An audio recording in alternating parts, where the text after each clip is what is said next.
está Ángel Verdugo. Buenos días, Ángel. Muy buenos días, Pascal. Buenos días a quienes nos escuchan en este momento. Pues lo prometido es deuda.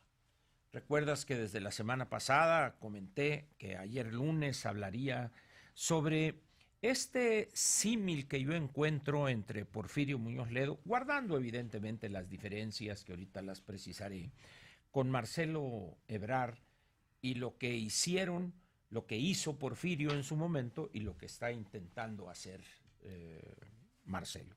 Sin embargo, ayer pues fue un comentario de nostalgia, pero hoy ya estamos en el tema. Yo no sé cuántos, Pascal, de quienes nos escuchan en este momento, les tocó vivir ya con 20, 25 años de edad el sexenio del presidente Echeverría. El sexenio del presidente Echeverría fue un sexenio especial. Recordemos las condiciones después del 68, cómo llega Luis Echeverría Álvarez a ser candidato y luego su gobernación. Y en aquel entonces México era una de las economías más cerradas del mundo. Sus exportaciones eran básicamente 80-85% petróleo crudo, básicamente, un volumen muy pequeño. Y utilizó él el gasto público para distender el ambiente. Se rodeó de políticos tradicionales para integrar su gabinete, incluso al frente de lo que era en aquel entonces el Departamento Central o el Distrito Federal, su cuñado, el licenciado Octavio Centíes. Pero entre los integrantes del gabinete sobresalía un joven. En aquel entonces, aunque no lo crea la gente, Porfirio Muñoz Ledo era un político joven. ¿Verdad? Ahorita tiene 86 años, así es que le quitamos 40. 90 y... No, Perdóname, me quedé pensando en Echeverría, discúlpame. Echeverría, sí, Porfirio Muñoz Ledo, 85, 86 años, entonces si ponemos 1970, sí, hace casi 50 años, entonces Porfirio tenía 40 años, vamos a cerrar en 40 años. Sí. Un político con un posgrado en Francia, un hombre con una cultura casi enciclopédica, dotes tribuno, una oratoria florida como era en aquellos años. Era casi un wunderkind, un niño maravilla, y en el segundo año del gobierno de Echeverría, en el 72, Porfirio, con esa ambición que lo ha caracterizado siempre, yo no sé si fue idea de él o de alguno de sus asesores o de sus contactos en el mundo, particularmente recordemos que él ha sido figura en la Internacional Socialista, amigo de personajes como Mario Soares, Willy Brandt, sí, etcétera, y crea él un instrumento que fue la Carta de Derechos y Deberes Económicos de los Estados.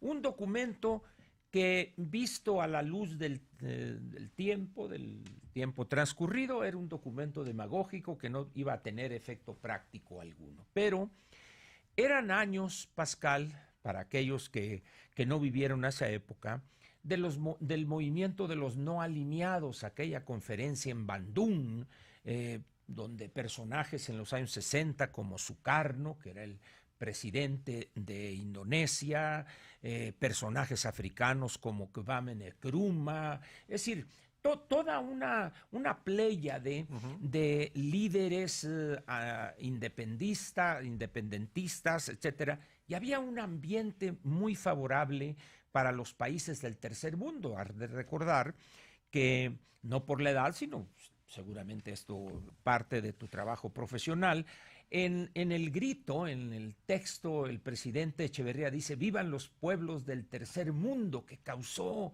en algunos molestia, en otros sorpresa, pero al final de cuentas eran años, los primeros años del octavo decenio del siglo XX, donde el tercer mundo, África, Vietnam, etcétera, eran realmente lo que conformaba la agenda. América Latina un poco alejado de eso por la presencia norteamericana en lo político ideológico, golpes militares, etcétera, etcétera. Esa carta de los derechos y deberes económicos de los estados es la bandera que toma Porfirio, convence al presidente Echeverría de que esto lo podría llevar a la Secretaría General de las Naciones Unidas. Y aquí sí, como aquella frase te has de acordar, y las masas toman el cielo por asalto, pues aquí Porfirio tomó el mundo por asalto, y aquello en una carrera frenética que empezó en mayo de 1972 en una conferencia en Chile de la UNCTAD, la Organización de las Naciones Unidas para el Comercio y el Desarrollo, y culmina en diciembre de 1974. En la conferencia, la 29ª, por 115 votos contra 6, se aprueba la Carta de los Derechos y Deberes Económicos de los Estados. Porfirio pensó que ante este éxito diplomático, porque México fue conocido, estaba en cualquier conferencia internacional, etcétera, lo llevaría a la presidencia de la República. Porfirio era el estrella de estrellas, su capacidad discursiva, etcétera. Sin embargo, la realidad demostró que en México no basta una carta como esa o 10 cartas como esa para ser nominado candidato, porque en aquel entonces era nominado o designado candidato por el presidente en turno. Las condiciones llevaron a que fuera el licenciado José López Portillo el designado por el presidente Echeverría. Porfirio siente el castigo, pero intenta y prácticamente le exigió al presidente López Portillo que lo nominara. Es famosa esa expresión que dicen que Porfirio le dijo, nomíneme presidente, ¿no? Y otra vez Porfirio no pudo ser, y a partir de ahí empieza una carrera descendente de Porfirio para llegar a la situación en que se encuentra. Dirán ustedes, bueno, ¿qué tiene que ver esto con lo actual? Hoy el aspecto o el problema migratorio lo está tomando Marcelo Ebrard, casi como Porfirio tomó su Carta de Derechos y Deberes Económicos de los Estados.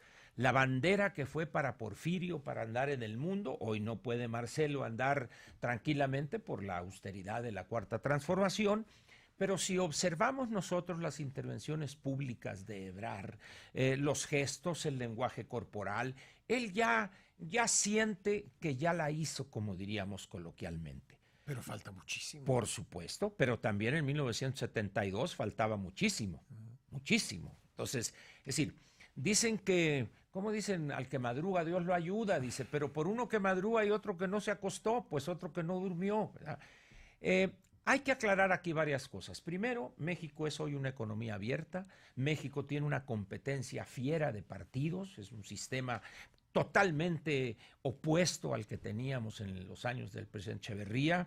Y además hay una diferencia o un abismo intelectual entre Porfirio y Marcelo Ebrard, con todo respeto. Son dos personas que no hay punto de comparación. O sea, la inteligencia, lo brillante de Porfirio, su prosa florida, y ves tú a Ebrard y evidentemente pues no calificaría en eso, ¿no? Yo creo que el despertar de Marcelo va a ser doloroso para él y probablemente no alcance a tener la vigencia posterior a este gobierno que sí tuvo Porfirio, al grado tal de que 40 y tantos años después todavía Porfirio sigue vigente. Y añadiría un elemento irrefutable para demostrar la grandeza de Porfirio frente a la pequeñez de Marcelo Ebrard. Porfirio fue campeón de torneos de mambo, de concursos de mambo, y fue campeón de los guantes de oro. Entonces, eso, además de oratoria. Además de oratoria. Entonces, eso nunca lo podrá alcanzar Marcelo Ebrard. Espero que su despertar no sea tan doloroso como los malquerientes de Ebrard pronostican. Sin embargo, la realidad ahí estará. Creo que el problema migratorio nos va a exhibir en nuestra pequeñez en cuanto a visión de la gobernación. Esto que está pasando en cuanto a los números de efectivos destinados a la frontera sur hablan de un abandono prácticamente al combate en algunas zonas del país del narcotráfico. Ajá, fíjate que lo de la frontera sur no me sorprendió tanto como lo de la frontera norte. Bueno, para que veas Porque nomás. esos 6,000 estaban previstos, pero de repente 15,000 15,000 allá. en la frontera norte. Eso habla, Pascal, de que efectivamente hubo algunas promesas o algún compromiso lateral que no se ha hecho público en modo alguno. Los hechos ahí están, prácticamente estamos hablando, ¿qué te gusta? 25, 30,000 efectivos de las Fuerzas Armadas, dedicadas única y exclusivamente al aspecto migratorio. Y esto me lleva, para terminar, Pascal, en una declaración hoy perdida de mi paisano Alfonso Durazo, cuando dijo en alguna cosa por la euforia, vamos a construir, dice, una policía, una border patrol con la más alta tecnología y todo. Bueno, pues no sé si tengan la más alta tecnología, porque no tienen ni dónde dormir los policías, ¿verdad? Pero lo que sí es un hecho es que ya tenemos una Border Patrol. Región 4, versión CONASUPO, pero el presagio o el compromiso de mi paisano Alfonso Durazo ya se cumplió. Y lo ha celebrado el día de hoy en un tuit el vicepresidente Mike Pence. Mike Pence, que retuitea este machetazo a caballo de espadas. El amo de los tweets, retuiteando un tweet de, bueno, en este caso es de su... No retuitea mucho, Donald Trump. Pero es lo que digo, es machetazo a caballo de espadas. Muy bien, Pascal. Gracias, Mañana Ángel. regresaremos a los otros temas, pero quería yo hacer este recordatorio de Porfirio Muñoz Ledo y sus épocas de grandes glorias allá en el sexenio del presidente Echeverría. Gracias, Ángel. Nos vemos mañana. Ángel Verdugo, son las 9:24.